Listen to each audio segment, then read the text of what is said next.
connu pour sa terrible tragédie survenue lors de sa sombrée la nuit du 14 au 15 avril 1912.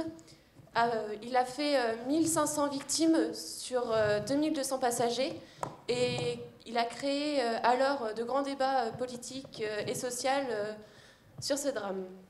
Objet de légende et de mythe, l'épave du Titanic est finalement retrouvée le 1er septembre 1985. Retrouvée à plusieurs kilomètres de sa sombrée initiale, elle repose à 3821 mètres dans l'Atlantique Nord. Notre question est la suivante. À quelle vitesse le Titanic a-t-il sombré ? Et par une problématique mathématique, pourquoi cette vitesse ? Quand le Titanic a chuté dans l'eau, l'eau a ralenti puisque il y a une contrainte de cisaillement créée dans un fluide. Donc la formule mathématique, c'est mgz égale mv au carré. Donc en gros, ça veut dire que l'intensité de pesanteur et la hauteur est égale à la masse fois la vitesse au carré. Donc on a fait une simplification, donc on se retrouve juste avec gz égale à v au carré. On va se retrouver avec la vitesse est égale à la racine carrée de gz, donc l'intensité de pesanteur fois la hauteur. Donc on se retrouve avec une vitesse de 193,5 mètres secondes. Donc cette vitesse c'est pour l'eau, sachant que dans l'air c'est beaucoup plus rapide, donc 273,8 mètres secondes. Après, pour en déduire le temps, comme le temps est égal à la distance divisée par la vitesse, donc dans l'air ça fera 14 secondes pour tomber, et dans l'eau ça fera 19,5 secondes, soit environ 20 secondes. Donc on peut constater que la différence est énorme entre ces deux chiffres, mais la vitesse reste quand même assez incroyable. Voilà. Le Titanic marqua les esprits par son volume titanesque, son luxe et son malheureux naufrage, alors qu'il était le plus grand de tous. Mais nous pouvons dire qu'il a été tout aussi titanesque dans sa coulée. Du moment où Rose et Jack se firent un dernier baiser et où il toucha le fond de l'océan Atlantique, il se coula près de 20 secondes. Il a notamment parcouru 3821 mètres d'eau à 193,5 mètres par seconde, ce qui est équivalent à 696,6 km/h. Nous vous remercions de nous avoir écoutés.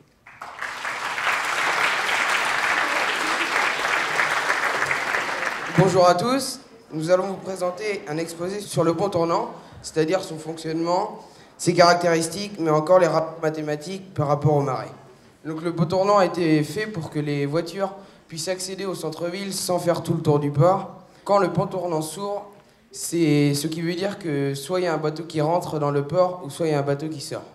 Donc on a fait un tableau des marées avec la haute mer et l'horaire où elle est haute. Pareil pour la basse mer et avec le coefficient des marées, donc là 53 et 47. On a fait un graphique avec 4 points. Comme on savait que c'était une sinuosidale, on a décidé d'utiliser le logiciel pour lisser la courbe. Ensuite, on a fait un tableau avec la hauteur de la mer heure par heure. Et donc du coup, ça nous donne une courbe beaucoup plus proche de la réalité, puisqu'on voit par heure la hauteur de la mer. Et donc le pont tournant est susceptible de s'ouvrir 1 heure avant et 1 heure après la pleine mer. Donc sur l'intervalle 0h39 et 2h39 et sur l'intervalle 13h-15h, le pont est susceptible de s'ouvrir, mais seulement s'il y a un bateau. Alors pourquoi juste sur cet intervalle ? C'est par rapport au pourcentage de la pleine mer. Parce que sinon ça va vider le port s'il y a une trop grande différence de niveau d'eau entre les deux bassins. Donc le pont tournant ne peut s'ouvrir à peu près 95% de la pleine mer pour que les deux niveaux soient au même niveau. Et voilà, notre exposé est fini. Merci de nous avoir écoutés. Depuis Carteret, par temps clair, on peut voir l'île de Jersey. On s'est alors demandé si de Cherbourg, on pouvait voir l'Angleterre. Quand on se met au niveau de la mer, on ne la voit pas, mais en prenant de l'altitude, comme sur cette photo prise à environ 4000 mètres d'altitude, on peut l'apercevoir. On recherche alors la hauteur minimale pour l'apercevoir. On part du principe que plus on est haut, plus on voit loin. On a représenté 3 points, A, D et C sur un même cercle. Cela représente la sphère terrestre. Sur la première figure de B, on voit D mais pas A. Et sur la deuxième figure de B, B est situé à une hauteur beaucoup plus grande du point C. On voit D et A. On recherche alors la hauteur minimale pour apercevoir le point A à partir du point B. Pour cela, il faut que la droite BC soit plus grande que ici, mais plus petite que là. Cela va correspondre exactement à la tangente au cercle en A. En considérant que le point C représente Cherbourg et le point A représente l'Angleterre, la plus petite hauteur H au-dessus de C, qui nous permettra de voir A, sera telle que la droite AB sera tangente au cercle en A. Pour déterminer H, il nous faut connaître l'angle COA, et il faut également que le triangle soit rectangle en A. Pour cela, on détermine deux lieux de même longitude. En prenant deux lieux de même longitude sur la Terre, on peut les assimiler à deux points sur le cercle terrestre. Ce cercle a pour centre O, le centre de la Terre, et pour rayon R, donc le rayon de la Terre. Dans ce cas, l'angle alpha représente la différence de latitude entre ces deux lieux. Nous avons choisi deux lieux situés sur une même longitude. Donc l'un en Angleterre, l'autre en France. Alpha correspondra donc à la différence de latitude de ces deux lieux. On a donc choisi les couples Goury et Swanage, qui ont la même longitude, ainsi que le couple Cap-Lévy et Hilde-White, qui ont également la même longitude. Pour le premier couple, nous avons trouvé une différence de latitude de 0,88 degrés. Pour le deuxième, elle est de 0,89 degrés. Donc pour ne pas prendre de risque, on considérera que l'angle alpha mesure 0,89 degrés. Donc en reprenant le triangle ABO, donc rectangle en A, on a cosinus alpha égale OA sur OB. Donc ce qui nous donne au final la formule H égale R facteur de 1 sur cosinus alpha moins 1. Donc comme on sait que R égale environ 6400 km et que alpha égale 0,89 degrés, et on obtient H de l'ordre de 780 mètres. Donc on pourrait par exemple construire un building comme le Burj Khalifa de Dubaï qui fait 828 mètres. Il y a une solution intermédiaire qui est de construire deux immeubles identiques de part et d'autre de la Manche, un à Cherbourg et un en Angleterre. F est le point de tangence entre la droite BE et le cercle terrestre. BFO est rectangle en F et on retrouve donc le cas précédent. Donc par symétrie, l'angle bêta est égal à la moitié de l'angle alpha, soit avec bêta approximativement égal à 0,445 degrés. On obtient ainsi H' qui est de l'ordre de 195 mètres. Donc il faudrait construire deux immeubles identiques de 195 mètres dans le nord Cotentin et en Angleterre. On pourrait donc construire deux tours Montparnasse ou deux tours First, par exemple. D'après notre cours de mathématiques, nous savons que la formule permettant de calculer l'arc de cercle entre deux points d'un même cercle est L est égal à R fois alpha. Ici, R est égal à 6400 km, ce qui correspond au rayon de la Terre, et alpha est égal à environ 0,89 degrés que l'on convertit en radians. Ainsi, L est de l'ordre de 100 km, ce qui signifie que la distance Nord-Cotentin-Angleterre est de 100 km.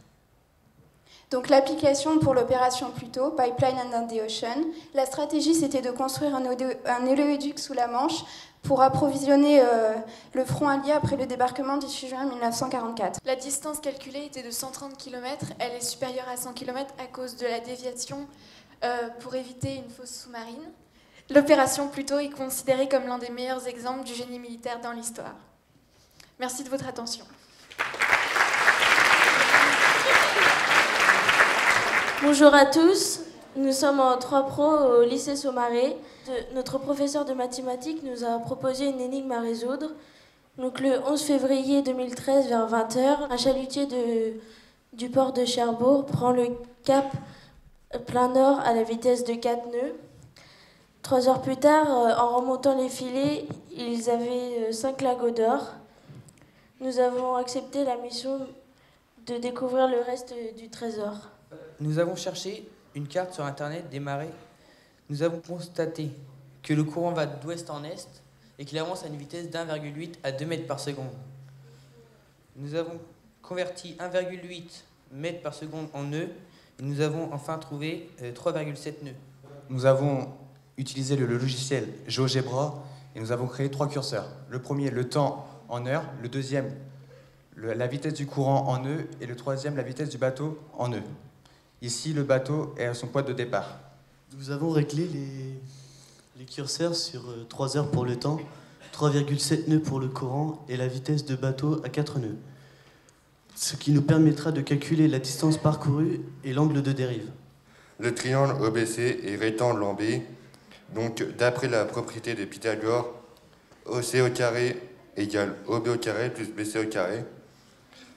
On a utilisé la trigonométrie et on a trouvé un angle de 42,67 degrés. Avec les outils de GeoGebra, angle et distance, on obtient les mêmes résultats. L'angle mesure 42,77 et OC mesure 16,35. Cela confirme les résultats précédents.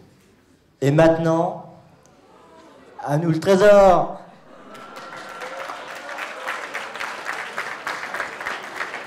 Hello everybody. What a strange animal.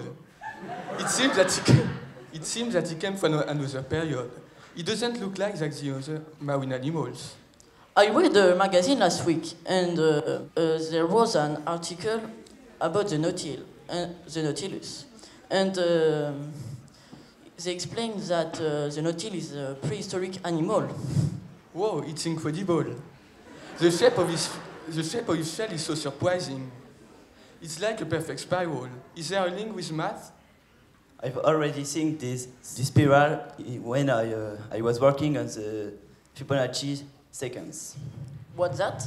Fibonacci is an Italian mathematician of the 13th century.